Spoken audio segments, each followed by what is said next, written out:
All right, guys, many people thought stocks were going to bounce today with the news that the government reopened, but many times when a lot of people think one thing, the opposite happens.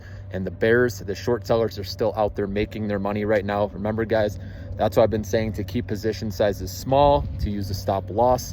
And that's because we need a catalyst. That next catalyst is NVIDIA's earnings, and we're not there yet, right? So November 19th, after that, I believe they'll show a good report. And then if they say demand's way higher than supply, which all other companies have said, then I think this rally can get back on track, as the active managers out there are behind on their benchmark. So I expect them to buy going into December, and then January could be a good month as well. And Tom Lee still believes that there's going to be a year-end rally, even though it's hard to see that right now, right? With the fear, these are the times where insiders come in and buy the dip.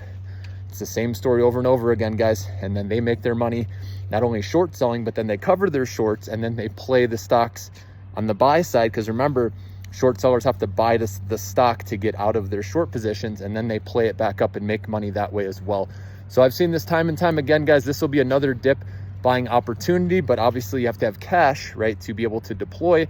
And that's why I teach you guys dollar cost average only a tiny bit at a time. So when you do get moments like this, once we start seeing a reversal with some good buying volume, that we can start, dollar cost averaging into these names.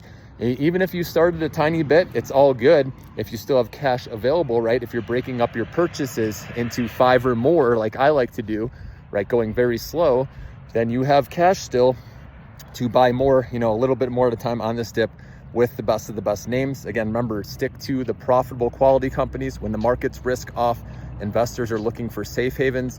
And I told you a couple months ago, that's why I was rotating money into Amazon while the getting was good, right? We made a lot of money with these higher risk stocks, and you have to know when to protect those profits. And that's why I told you Amazon, also Annaly, NLY, which I have a good chunk of my nest egg in, as you guys know, getting that 13 to 14% annualized dividend going right to the bank account. So that's an area you can look for future reference if you want to protect gains and grow it safely, okay? So again, stick with quality mainly. There's nothing wrong if you want to play, right, the small caps, mid cap stocks, but I would get in and out of them quickly, okay? Playing them off of oversold levels. If you're a day trader, I'm talking about here, okay, where you buy them when RSI is 30 or less oversold, and you try to play the quick bounce, and then you get out of the way.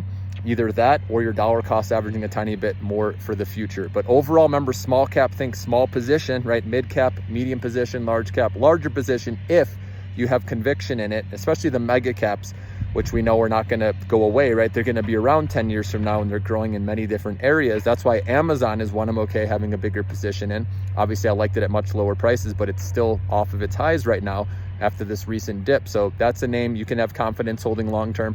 So those are the names best in breed right now, guys, until we get back to risk on, until it's bullish again. That's what we want to do.